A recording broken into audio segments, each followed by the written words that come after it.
Hi guys, welcome back to another episode of St. Pauli Rising. Now then. If you remember, in our last episode, we beat Heidenheim 1-0, and it was enough for us to squeeze ourselves up into the bosom of the German Bundesliga. Top flight, that is, not Zwei Bundesliga, which is where we just came from. Which meant that we had some work to do, because it is not a simple task getting into this. Getting into this league is not easy. Staying in there is absolutely unbelievably difficult. And you'll see that is made even difficulter by the start of the season that we've been given. Now, obviously, you're not going to see that in this episode, but my God, the next episode is going to be a tough one. Let's start off by looking at some transfers, because we have made a couple. I was very quick off the mark this time. I've actually only made 2 signings, but we have let a couple of players go.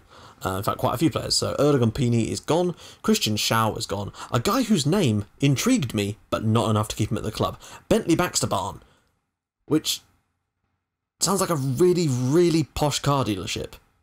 That is about it, but it's a strange name, but not enough to keep him at the pub. Philip Heerwagen has also gone, Timo Stegman, Finn Tiedman, a guy called Ambrosius, which sounds like some sort of Greek god, but again, not enough to keep him at the club. Sebastian Jukobiak, and yeah, they've all gone out freeze. Christopher Nerther, now, he wasn't getting a lot of games for us, because he doesn't really play the kind of... He just wasn't good enough, I don't think.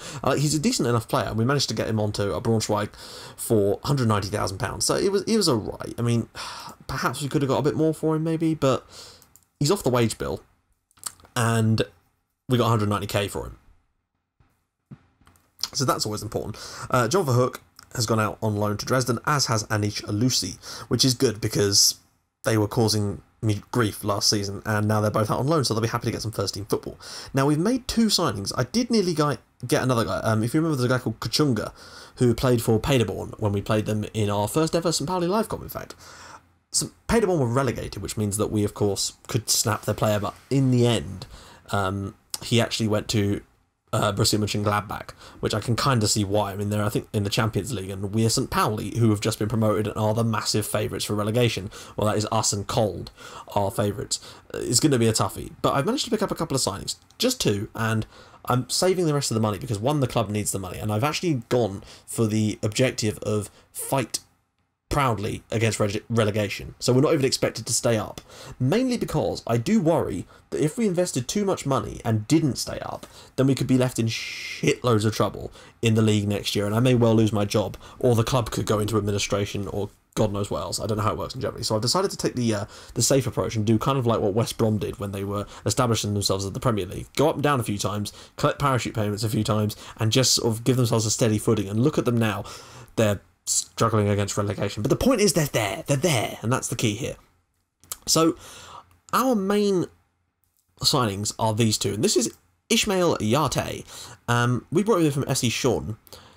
He's left winger, and you might think, well, you've got Buchmann and Rakowski. Yeah, but Buchmann and Rakowski aren't actually... Rakowski's, for a start, isn't a left winger. He can play there, but that's not really his preferred role, and Buchmann isn't that great when you compare him to these guys. Like, so if you actually look at him, you know, that extra star is pretty damn useful. Yeah, okay, he might be maxed out, but I don't know why that's a con. We have a fairly professional group of players, and Yarley is helping to improve the professionalism amongst the squad. Why is that a con? I'm a little bit confused about that, but the point is, he's a decent winger, and he's got some very good stats. Like, his finishing is only 8, but I'm not really bothered about that. Crossing, 13. Corners, 13. Dribbling, 14. First touch, 14. Long shots, he's not bad at long shooting, so that's not bad. Passing and penalty taking aren't bad. His technique is decent. He has got decent flair, which I'm not really that bothered about. He's very, very fast. Like, he is rapido quick, and that is what I like to see. We picked him up for £500,000 or was it just over £500,000? 575k, 1.6 million in value. So, again, yeah, he's on a fair whack of wage, but we do have a bit more of a wage budget now, so I'm pretty pleased with this signing. He does fit in quite nicely, and we now have Buchmann as a backup, which is good, because obviously Buchmann's been out injured as well, so it's good to be able to bring in someone new. The other signing, I was really struggling to see where we could sign players for. Like, I did look at potentially bringing in another striker, but I didn't want to disrupt the already firing well Soren Brandy. So I may well do at some point. If there's anyone you can think of me maybe signing, especially a striker, then let me know, because the scouting was really not turning up a great deal and is a bit of a bastard to use still. But this is Stefan Ilsanker. We picked him up from I think it was Red Bull Salzburg, as I can tell from the hilarious pictures that always appear with the Red Bull Salzburg players. It's because I haven't updated my image pack, but I don't think it's any different. So we picked him up for £1 million. Yeah, it cost us £1 million, but I think it's worth it. He can play. Well, he's a defensive midfielder. I mean, that is what he's there to do. He's a ball-winning midfielder, DM, defend. Aggression 13, bravery 13, acceleration 13, stamina and strength 15 and 16. His marking is good, his tackling is good, determination good, positioning teamwork. Nothing on him is below 13. He's a quality player in that role. And truth be told, he can play other. Like, he's got decent dribbling, decent crossing. His corners armour, heading is pretty good too. This guy's an all-round pretty decent player, to be honest, and I'm pretty happy with that. Even his even things like concentration is good. He's got some decent natural fitness, jumping, balance, pace isn't even that awful. Agility, he just looks like a quality player, and he's 26, so he's got a little bit of room, maybe a little bit more improvement. Who knows? It really does depend. But I'm pretty pleased with the signing anyway, and that is sort of my favourite signing so far. And that will just give Tribal a bit of a break, and obviously the likes of Florian Kringer, we may have to look to move on at some point. So that means that we spent 190. We lost 100. No. We received 190k in transfer fees, and we spent 1.57 million. Now, if we drop back to our transfer centre, you can see that we've actually got another $500,000 there, as well as 40k in transfer in wage budget. Now, the reason this was actually upwards of 1.9 million. Now, the reason it's gone down so much is because I had to go around and sign new contracts. Fuck me, like seriously, they want a king's ransom in agent fees and sign-on bonuses. Who did I try to get a new contract for? Let me think about this.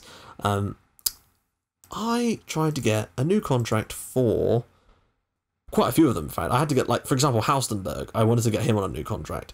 I wanted to get Nerig on a new contract. Rakowski on a new contract. People like Nerig and Haustenberg, they all wanted like $500,000 in agent fees and signing on bonuses, and they would not negotiate on it. It just, what?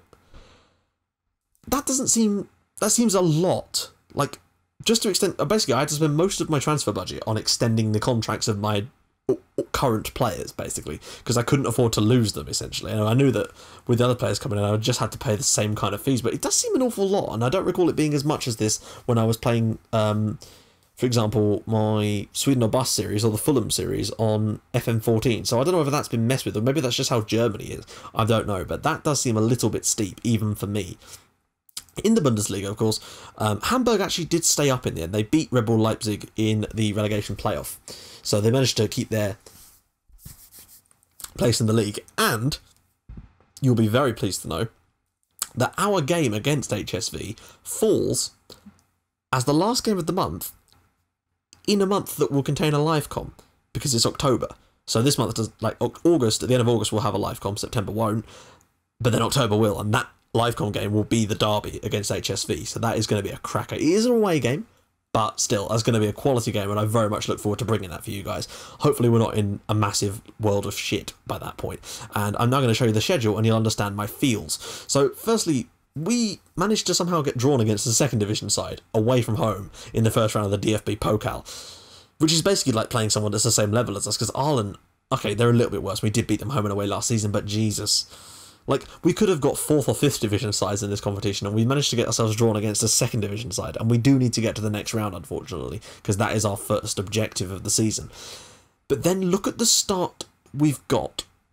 I'm not even joking. It's like they said, who's really good? Oh yeah, we'll give you all of them at once. Although maybe that's just because I'm seeing all of these teams and being like, Christ, I really worry where we're going to get points from this season. So we start off away at Bayern, naturally. Then we go have a home game against Bayer Leverkusen. Well, fair enough. They're only a Champions League side.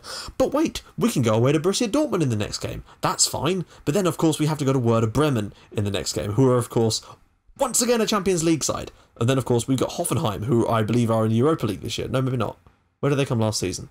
Okay, so Hoffenheim, probably our first potentially winnable game, but it's away from home, so maybe not. Then we have Dusseldorf at home.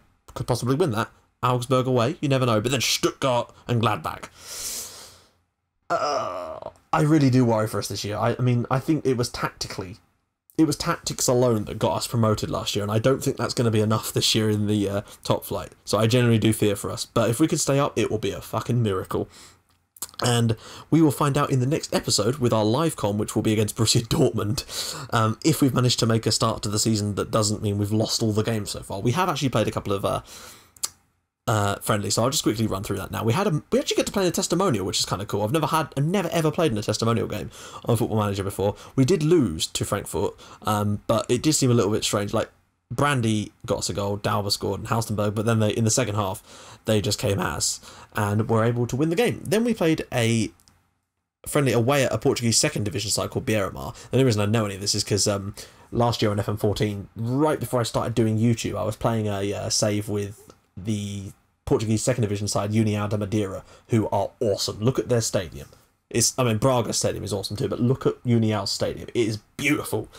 Like, can't think of a better place in the world to play football, Jesus. But yeah, we managed to beat Beira-Mar with Soren Brandy's goal. Then we played Amcar. Is it Amcar Permovic? Or is it just Amcar Perm? Or is this a different team entirely? I don't know. But yeah, we beat Amcar 4-2, which is actually a decent result. Halstenberg, Babangida actually scored twice, and Soren Brandy scoring the goals. And then in the last game, we beat Gavarano. I don't even know where Gavarano are from. Italy? San Marino, maybe? Oh, they're in... Oh, dear, that's a low division. D/E. Make up your mind.